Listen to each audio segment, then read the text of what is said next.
line. Yeah, you on point. Everything's nice. Right in the center. No big deal. Okay. First, giving all honor, praises, and thanks to the Creator. I want to greet all of the brothers here in peace. What I'd like to do is bless the brothers. I'd like to open up with a prayer, if that pleases everyone. Okay. We acknowledge that as spiritual men and spiritual women, that all great events pertaining to the sons and daughters of the Most High begin with prayer. Okay, so I ask everyone to humble their spirits.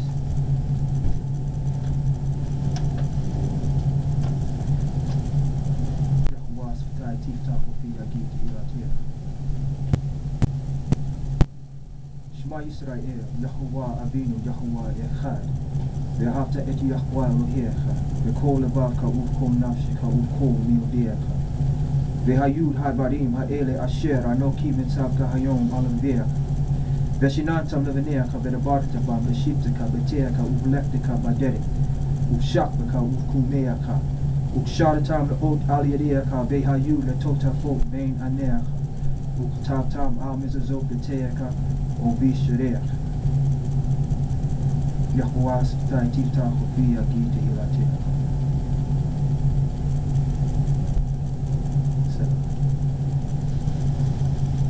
Okay. Once again, first giving all honor, praises, and thanks to the Creator. By whatever name you may refer to Him, whether you refer to Him as God, as the Christians do, as Allah, as the Ishmaelites or the Muslim brothers do, as Yahuwah, as the Hebrews do, we acknowledge, or Buddha, whatever, we acknowledge that there is but one God, and those who serve Him in truth and righteousness, we serve the same God. I greet the brothers in peace. We want to welcome everyone to class. We've started doing this here. We're in Chester, Pennsylvania. Of course, this is going out international because we're going to put this on YouTube, and there's some people that I know who are in Israel that have taken a particular interest in what we're doing over here. I'm brother Gamariyahu. Moray is a Hebrew word in the Hebrew language course, which just means teacher. Okay. What we'll do is I'd like to do a review of kind of what we covered up to this point. I'm not going to go in depth into those things, but just to kind of lay the foundation so you understand the discussions that we've had so far. The first two sessions that we had, we were focusing on the topic of countering the conspiracy to destroy black leadership. Right? Countering the conspiracy to destroy black leadership. And specifically what we went into, we laid out a timetable, a timeline, showing that what's happening right now,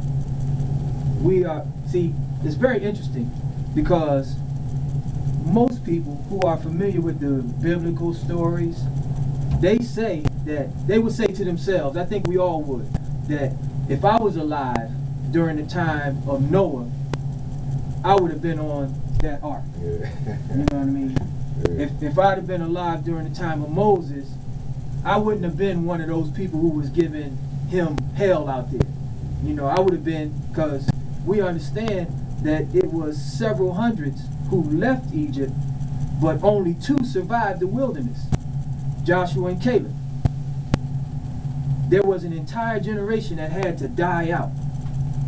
That's another story. Hopefully we'll get to that at some point. But people, I think, tell themselves that if they were around during the time of Yeshua, whom Christians call Jesus, they would say that I would have stood up, you know, I wouldn't have let them roll on Jesus. I wouldn't let them roll on Yeshua. It wouldn't have went down like that. Yeah. You know. But what I'm actually doing is saying that we are living in that exact same time. And we have the opportunity to be with Noah, to be with Moses, to be with Yeshua, to be with you, to walk in the manner that the prophets did, and to support their mission, their message, because it has not changed. History repeats itself until it corrects itself. So, what we did, we laid out the historical context. We reminded everyone, we're going to go deeper into that tonight. I got to tell everyone, as I was meditating on the class for this evening, the topic for this evening is the power to define.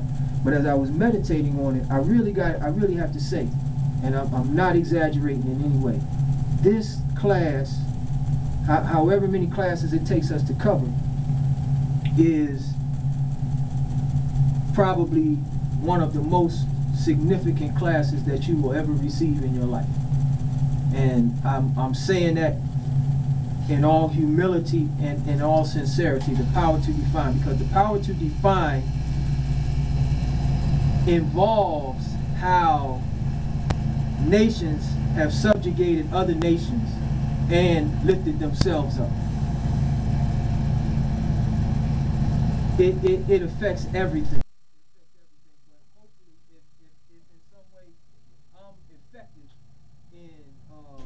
Laying out the class, we'll all see it, and I think we'll agree and we'll discuss it. So what we want to have this evening, you know, there'll be monologue in terms of the things that I've presented, but there's also going to be dialogue.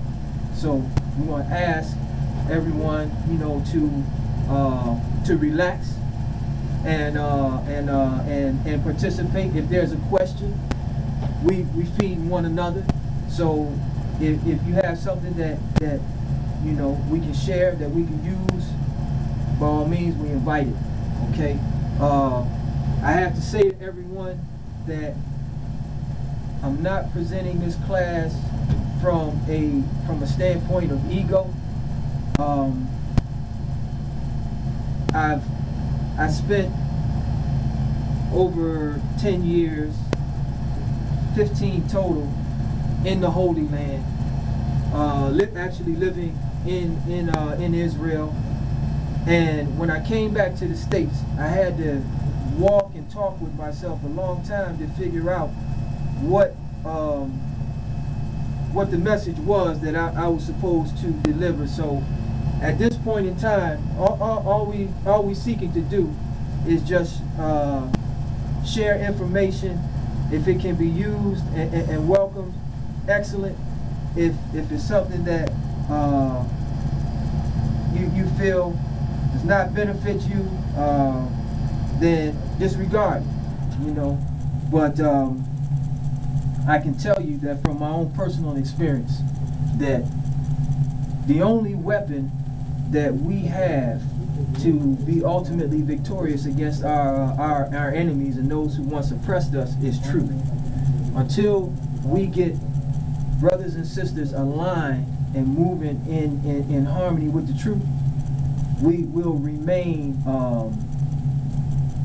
you know, enslaved, either physically, mentally, or spiritually. So,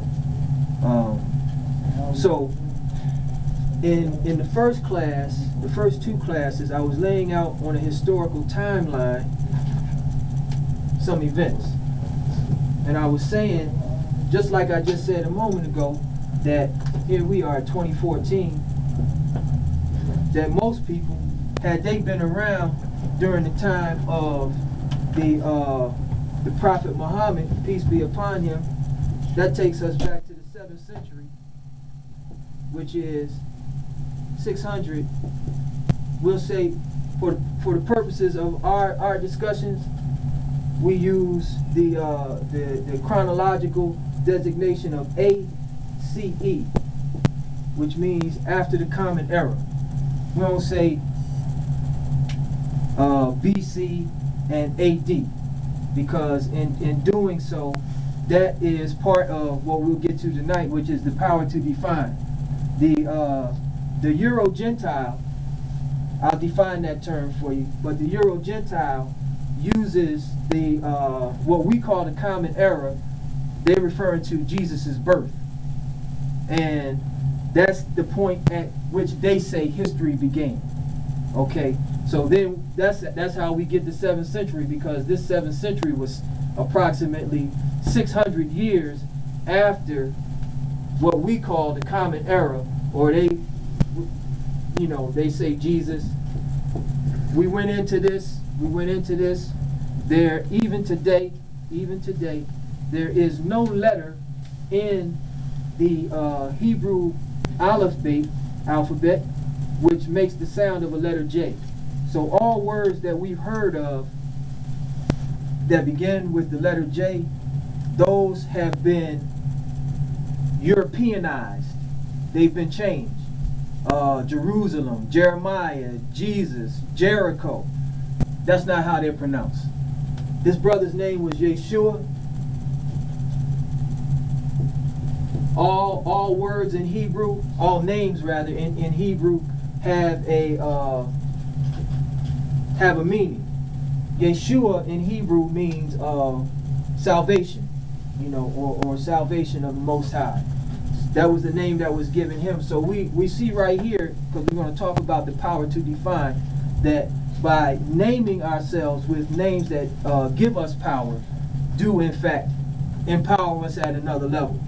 But we were saying that during the time of Yeshua, we put this on a historical continuum so that we can see right now that approximately, now this was approximately 2,000 years ago, there was a government plot to destroy black leadership.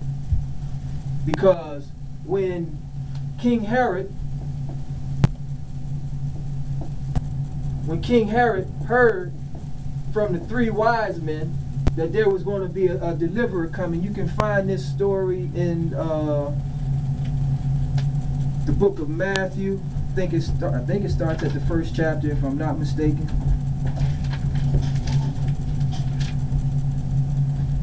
Second chapter. You can find this in the book of Matthew, the 2nd chapter, the 1st verse. Tells the story. But when the 3 wise men told King Herod that there was a deliverer coming to the Israelites, King Herod took particular interest in this. He asked the 3 wise men to come and let him know where the child was, because he wanted to slay the child. So Herod, being the king, that meant that was a government policy. And in fact, we realize that the historical story, as it's expressed here anyway, states that the family fled into Egypt for 14 years before this child Yeshua returned to Canaan land, or what's Israel proper. But we see 2,000 years ago that there was a government plot, a conspiracy to destroy black sons. Then we went back approximately about 5,700 and I think it's 87, 89, somewhere in there, to the time of Moses. The European interpretation of the name in Hebrew is Moshe. Of course, I'm spelling it in English. We probably wouldn't even know it if I wrote it up there as it's properly spelled. But during the time of Moses, and many people are familiar with the story. This is the book of Exodus. I think that's the 2nd chapter. But Pharaoh, very similar to the story here, heard that there was a deliverer that was supposed to come to an oppressed people, and he put a government position out that all males should be killed, but if it was a female child, she would live. You find that at the in the book of Exodus. It's in the 1st chapter. You read the whole story, but I'm gonna share some of this. First chapter in the 8th verse, it talks about the Egyptian bondage. Now there arose a new king over Egypt who knew not Joseph. He said unto his people, behold, the people of the children of Israel are more and mightier than we. Come, let us deal wisely with them, lest they multiply, and it come to pass that when war occurs, they join also unto our enemies and fight against us, and so get them up out of the land. So we see right here that the government was concerned about these slaves and these former slaves that were living in their country. So they began to plot against them. Sounds familiar. So this is all we were doing. And the interesting thing is, it says at the 12th verse, the more they afflicted them, the more the people multiplied and grew. And they made their lives bitter with hard bondage in mortar and in brick and in all manner of service in the field. All their service wherein they made them serve was with rigor. It says, so we went through that, but just showing that there was a government plot 2,000 years ago and almost 6,000 years ago to destroy black males. And then we brought it to the 20th century. We brought it right here to today, understanding that way we laid this out, this was the topic we were covering, was the conspiracy to destroy black leadership. We wrote this word on the board: intelligence. We had some young sons who were here. We asked them what did they think intelligence meant, and things like being smart, things that had to do with thinking. Then I asked them, let's take it to warfare. What does intelligence mean in warfare? They said knowledge of your enemy or your opponent, and knowledge of yourself. That was very good. So, in terms of intelligence, now Sun Tzu, who wrote The Art of War, he says that all warfare is based upon deception. I challenge that, because you can't deceive anyone if you don't have intelligence. I say. That's true. But what we did, we told them, we gave them that foundation for intelligence, and then we showed them this term: counter-intelligence program, known by the euphemism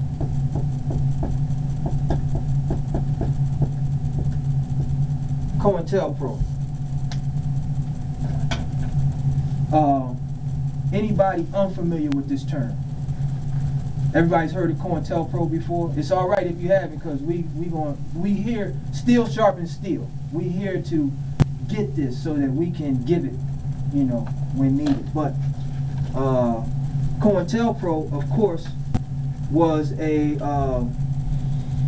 government activated program out of the office of the Federal Bureau of Investigations.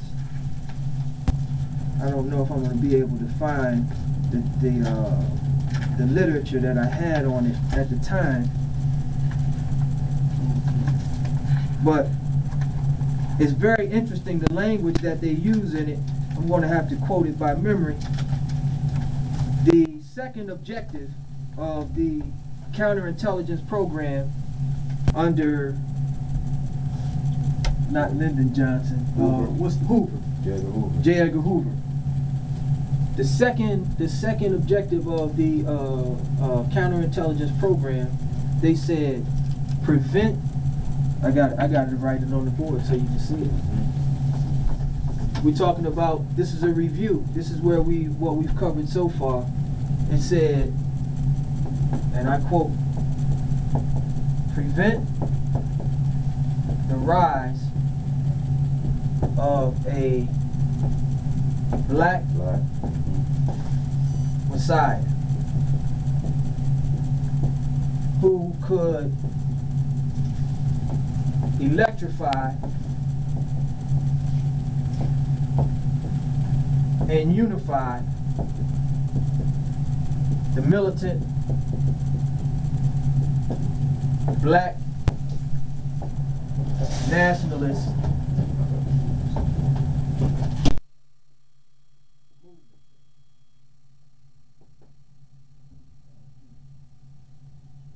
now that's interesting language coming out of a government office. Why is that interesting? Why would that be interesting coming out of government office? Brother? Well, I find it interesting because everybody should know who was the racist. But to say that it's interesting is because people have a perception or what we know of the government is supposed to help and protect us. So to say prevent the rise of a black messiah who could electrify, unify the militant black nationalist movement is like what you just was pretty much explaining in the beginning, to stagnate the people. I mean, to take the people of a whole and pretty much to shut them down. Because what you just said of the uprise, to multiply these cells and come back in the uprise and remove the ones that so-called call themselves in power out of power. Right. Thank you. Thank you. What about the language that they using though?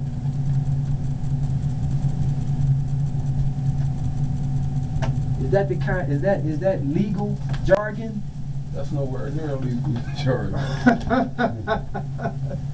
So the black messiah means Messiah is the chosen one, the gifted one, the spiritual one. Let me do this. Let me just add something. Instead of saying the one, let's say the ones. Yeah, the ones. Because many. That helps us. Yeah, that helps us. That's true. That's true. That helps us move because Yahshua wasn't the only Messiah. He wasn't the only one. That's tribal Messiah. Nakom, correct. See, within the Hebrew culture, this was just I said a moment ago that history repeats itself until it corrects itself. Every time that the people fell into a degenerate state, into sin, a prophet, a deliverer, a Messiah was sent. Messiah just means messenger. That's what it means. Mashiach in Hebrew, Moses, Noah, the judges, the prophets, Yeshua, a constant highway of the Messianic seed. But the Messiah had to be part of a Messianic people. There's no deliverance without a people to be delivered.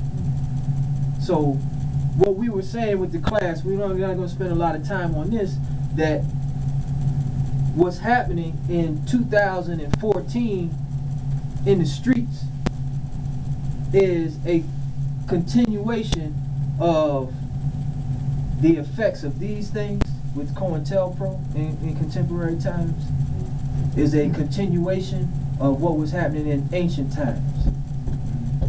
During the time of Yeshua, during the time of Moses, others, on and on. But it's important, what's important is that the deliverers, they don't know who they are. And we some might feel that that is a bit extreme to make such a statement, that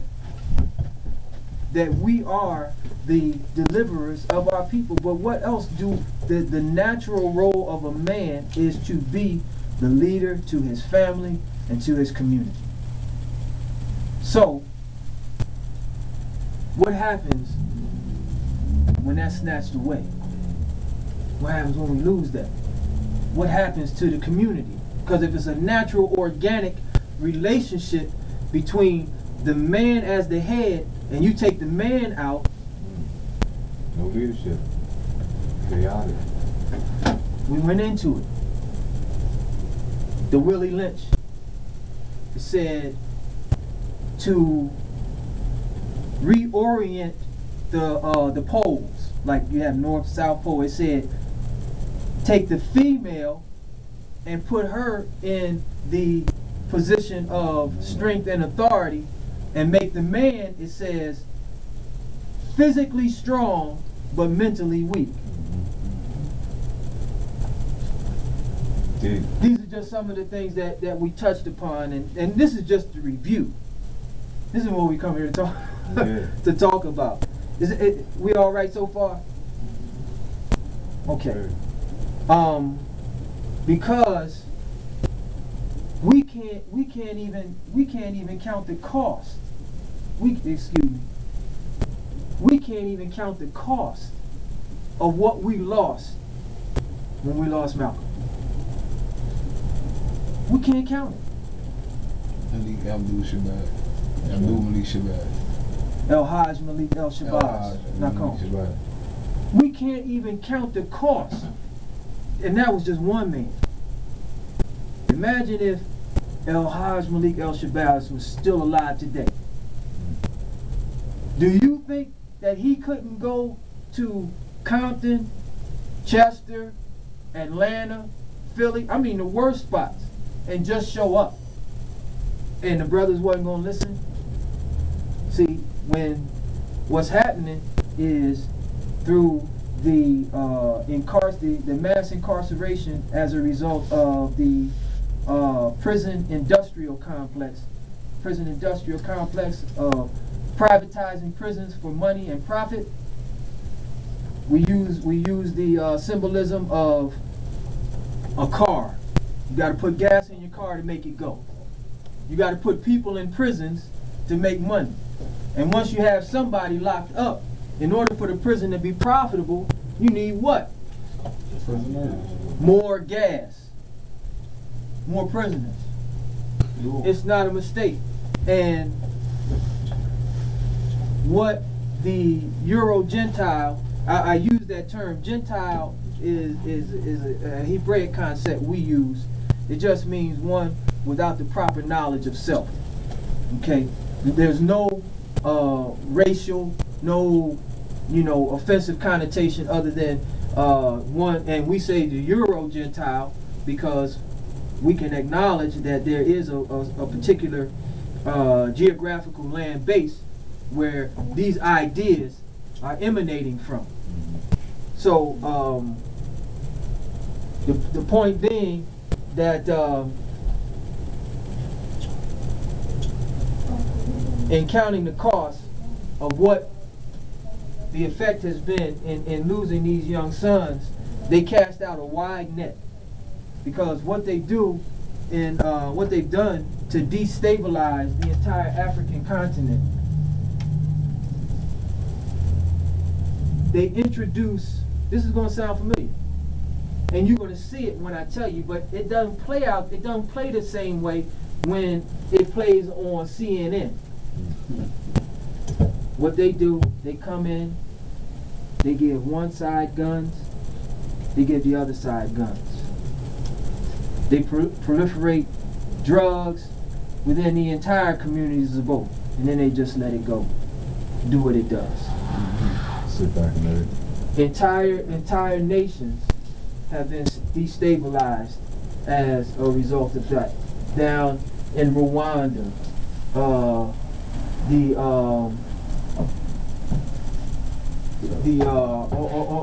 the western side, I mean, all along here, even still, you have where were we?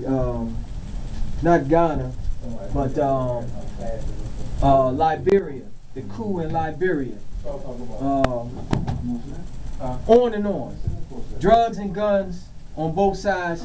Let that thing go, and it destabilizes entire countries. This is what they've done within these small nations of our cities and the urban settings within our communities. They've done the same thing. We don't make the guns. We don't make the bullets. Mass producer York. So York known for fast cars, weaponry, and alcohol. So they can produce. They make nothing, their land won't sustain anything further, where though they can give anything good cause, good nature to the planet. So you can't get vegetation to grow up properly up there, Ain't no herbs gonna grow up there. Ain't no trees gonna give you no coconuts, bananas gonna grow up there. That's all they known for. That's all they can produce to the world. Something cold. This how they get their power. Yeah. I mean, that's what the brother's saying. That's how they keep their structure and their power right here now today. I mean, you jaywalk. Jaywalk is a jaywalk. Hey yo, walk on the proper side of the street so nobody get hit. Instead, they want to pull up, give you a citation. What you say? Take the gun out, put the gun on there. Harass you, abuse you. Because when we review that history, it's all well and good to acknowledge what I think we might call the what. Everybody's clear on what's happening. Everybody's clear. The European has established his empire throughout the world. They used to say, we remind everyone, they used to say that the sun never set on the British Empire because they had conquered what they called the world, from China all the way around. I mean, that's why those bombs were dropped in Pearl Harbor, because they were there. They had bases there all around the world. That's the what. We can identify what's happening. Now, the question is why. You know, when you're dealing with a great mystery, the way to solve it: who, what, where, when, why, how. We never get to all the rest of those questions. How? This is Africa here, which means that if the map continued, we would have Europe here, north of the Mediterranean Sea. Now, this is all of Europe. England is a small island. England is a small island.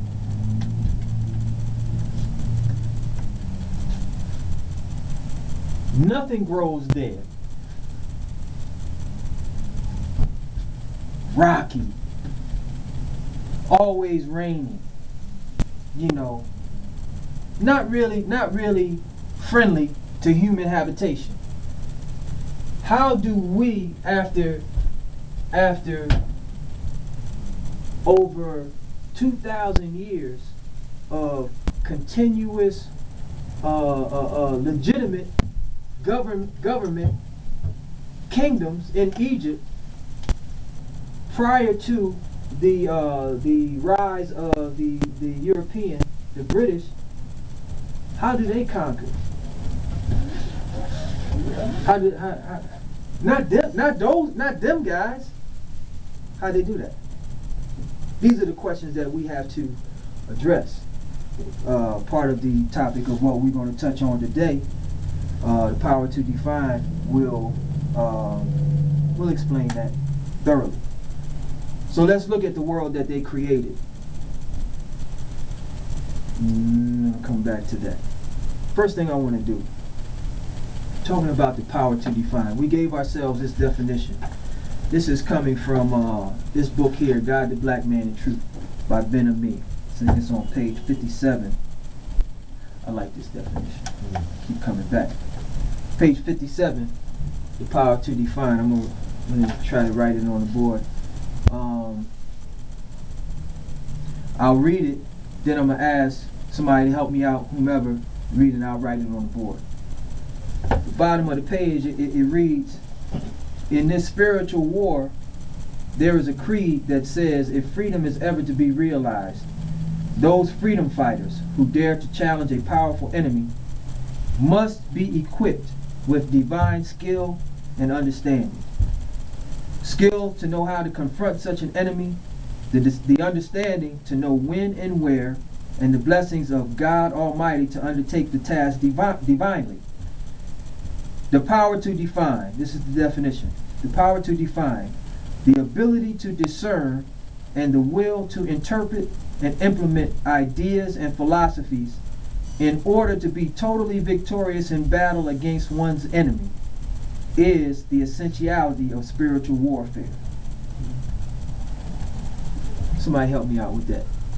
Read it to me so I can write it on the board and everybody can see it. Down toward the middle of it, you see where it starts, the power to define. Read the whole thing? Please. The power, where it starts, the power to define. Yeah. The power to define in the hands of evil men. No. 57 toward the bottom of the 57. page. Okay. You see where it says the Okay. power to Yeah, define? Okay, I got it. And it gives the definition. The power to define, the ability to discern, Good. and the will to interpret and implement.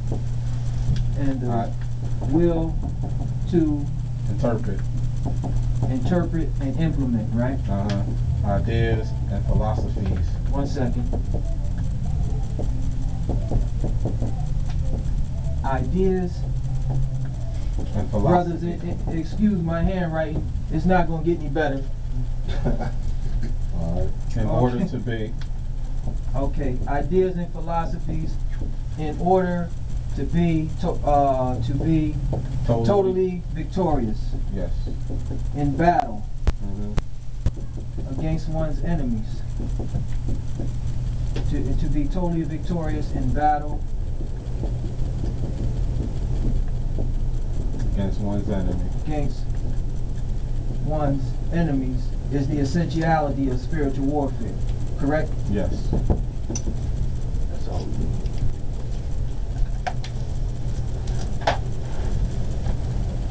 Because, as the brother was sharing with us a moment ago, even though the conflict may become physical at a point, it's not a physical conflict. It's a mental conflict. It's a spiritual conflict.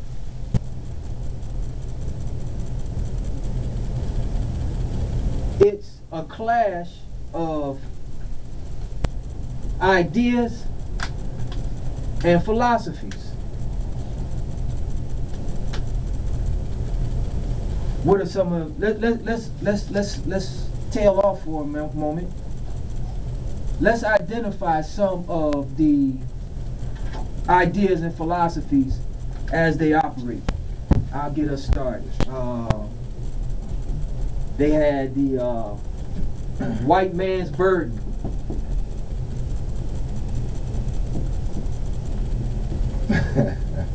White man's burden. Yeah.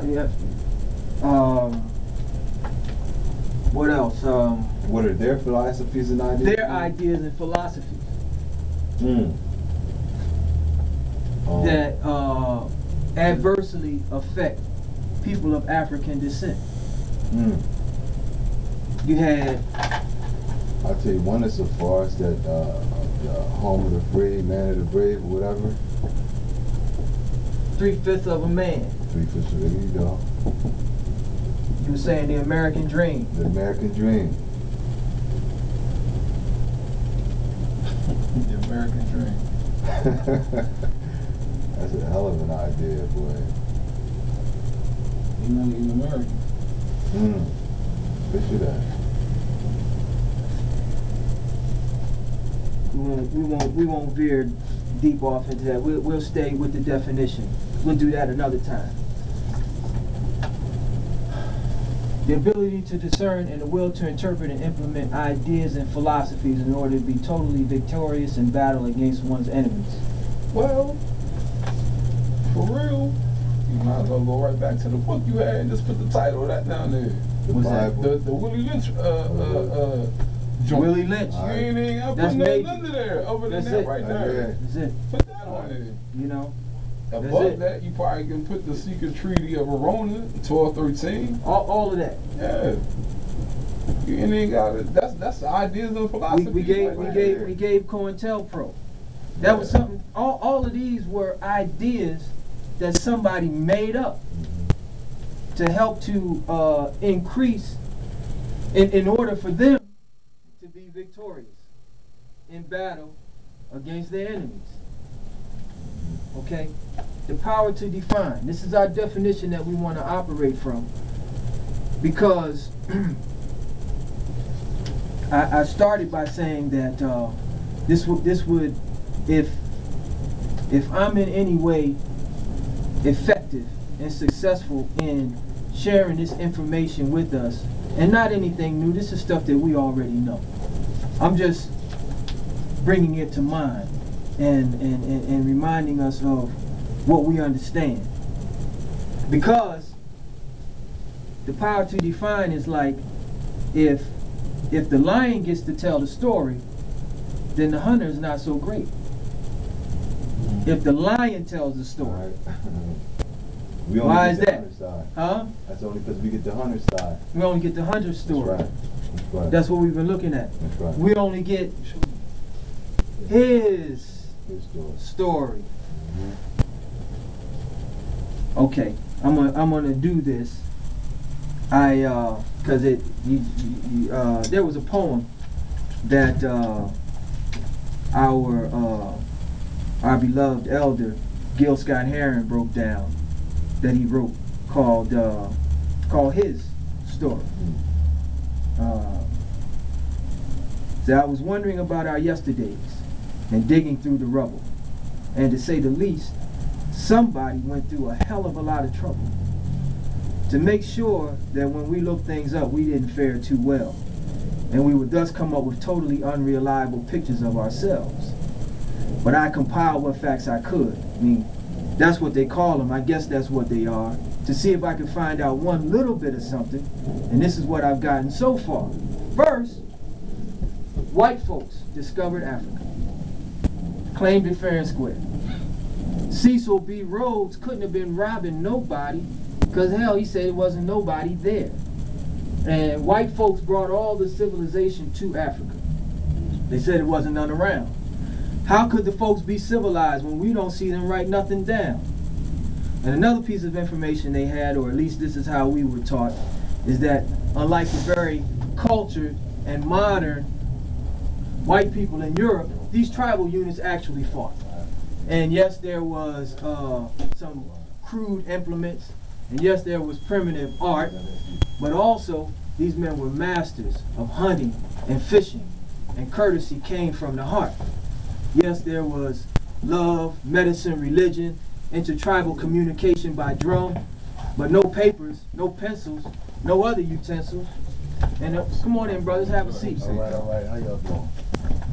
We veering off the subject for a moment, Okay. because we started talking about his story. So this is Brother Mead's fault. He pulled the little Gil Scott Heron out of the. But these tribal units actually fought. Yes, there was love, medicine, religion, intertribal communication by drum, but no paper, no pencils, no other utensils, and the folks had never even heard of a gun. And this is why the colonists came to, they said, stabilize the land, because the dark continent had copper and gold and diamonds and oil, and the discoverers had themselves a plan.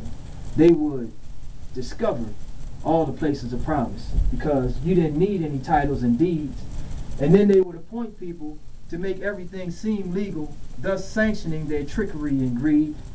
And back in the jungle, when the natives got restless, they would call that guerrilla attack. But they would never describe that the folks finally got wise and just decided that they would fight back. And still today, we are victims of word games. Semantics is always a rough hitch. Places once referred to as backwards and undeveloped, the World Bank calls those places mineral rich. And still today, the game goes on eternally. Unity kept just beyond reach. Egypt, Libya, Saudi Arabia, Israel, Iraq, Iran, countries which used to be in Africa, they've now been moved to the Middle East. There are examples galore, I assure you.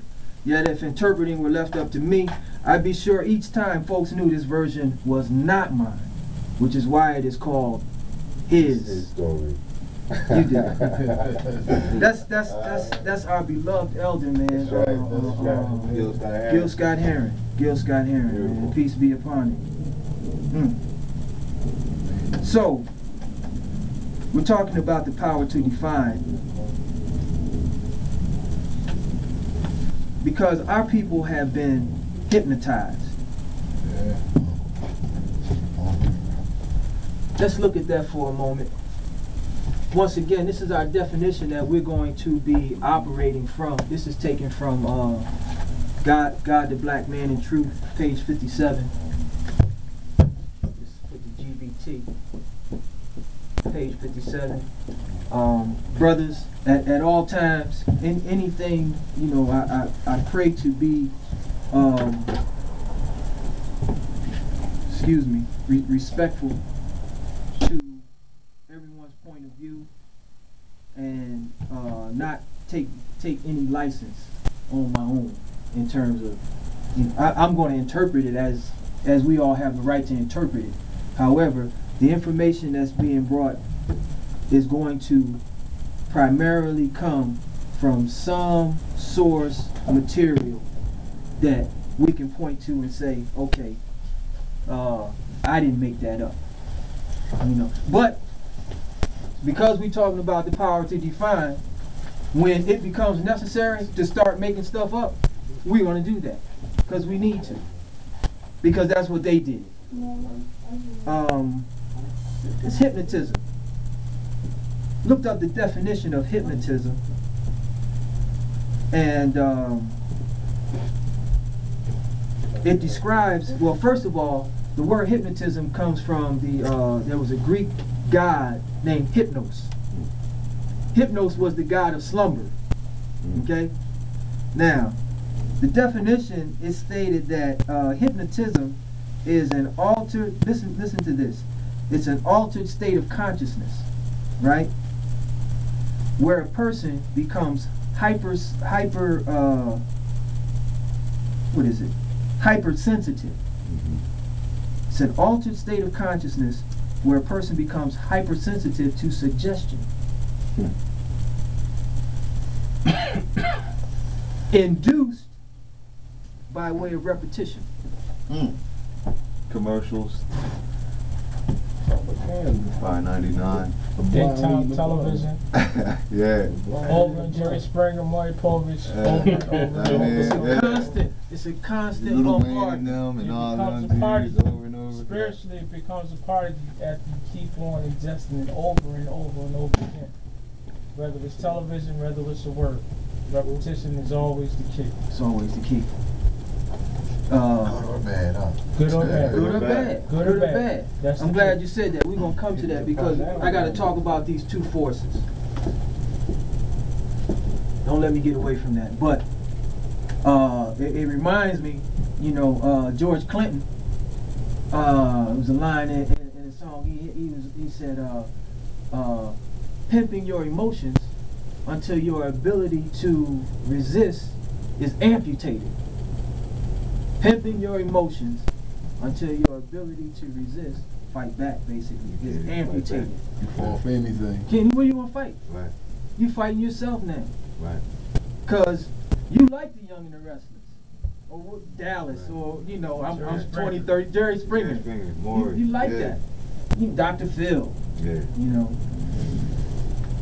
That's why they And he's do not it even over a and doctor. over. He ain't even That's a why they do doctor. it over and over. Same show. They don't even switch up Reruns. anymore. Yeah. Reruns. He's Same not thing. even Every a day. doctor. Dr. Phil not even a doctor. You know, because when you look at the state of our community, if you had to describe, if it was a living person, it would be in a coma. It would be in a coma. But the interesting thing about a coma is the person is still alive. They're just not consciousness. Zombie-like state. A zombie-like state. But see, people go into a coma to protect them from pain. You have such a shock on your body. Your body won't do Your something. body, you wouldn't be able to process. Your mind wouldn't be able to process it, so it shuts everything down. Right. You're in a coma. You know. So we just expanding on some of these points. We just reasoning together, brothers. Talk about these two forces for a moment as we tail into this power to define. I'm not checking my phone. I'm checking the time to make sure that I don't trouble the brother's patience long. We want to be within a certain parameter, just to be respectful of everyone's time. After we close the class, we can stay.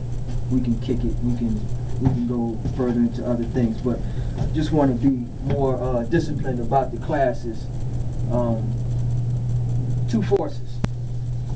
We all right? Yeah. Okay. I have to say this. One of the things that we want to share with the brothers and sisters at some point is that is this whole concept of universal law. Okay, universal law represents principles that can't be seen, may not be able to be touched, felt, seen, heard, any of that. They exist, they are real, and they govern each and every person on this planet. Under this universal law. Now, universal law, whether you know it or not, whether you agree with it or not, whether you accept it or not, it governs you. You jump into rushing waters, you're going to get swept away. Two objects cannot occupy the same space at the same time. Whether you agree with that or not. When we start talking about this universal law, we're talking about things that even more real than that. It's only two forces. How many forces? 2. 5, 20, 3, 6, 2. We can describe it several ways. You got truth, you got deception. No middle ground. No middle ground in here between truth and deception. A whole lot of truth with a little deception, it ain't truth no more. That's right. You got truth, deception, you got good, Bad. evil, and we can go on. The point is this, is that no matter where we go in the known universe, as far as universal law is concerned, if I say 2 plus 2, 4. it's 4. Whether you speak Arabic, whether you speak Farsi, whether 2 plus 2 is 4. If you put 2 parts of hydrogen with 1 part of oxygen, 4. no matter where you go, Right. we're talking universal law. These are the principles that we're speaking upon. So, universal law such as you must reap what you sow. Simple. Knock, door shall be open. Seek, it's not an accident that we're sitting in this room together. Nothing in the known universe happens as a result of accident or coincidence. It's all caused by some state of consciousness, whether known and observed or unknown, subconscious. We all right, bros? Kung Fu Panda. You don't even realize it, do you? What's that? Kung Fu Panda. You don't even realize it. Some of my children always turn me on to. There are no accidents. No, see, and that's how they do it. You see, once again, that's an excellent example right there. It's an excellent example because the brother was talking earlier. I love what he was saying. I was listening because they send up what you call trial balloons. They float what they're actually doing in movies and those those children, anime those cartoons, yeah. is once again. I was just building on Tuesday about the Lion King, on how he tells Simba that this is your land. When I'm going, you inherit all this. This is all yours when I'm going. And me Exactly. How are you, sister? Amazing. Oh, I love that. I love, man. See, the young sons who were here last week, man, they needed to see that. They needed to see that because there was a sister who came last week.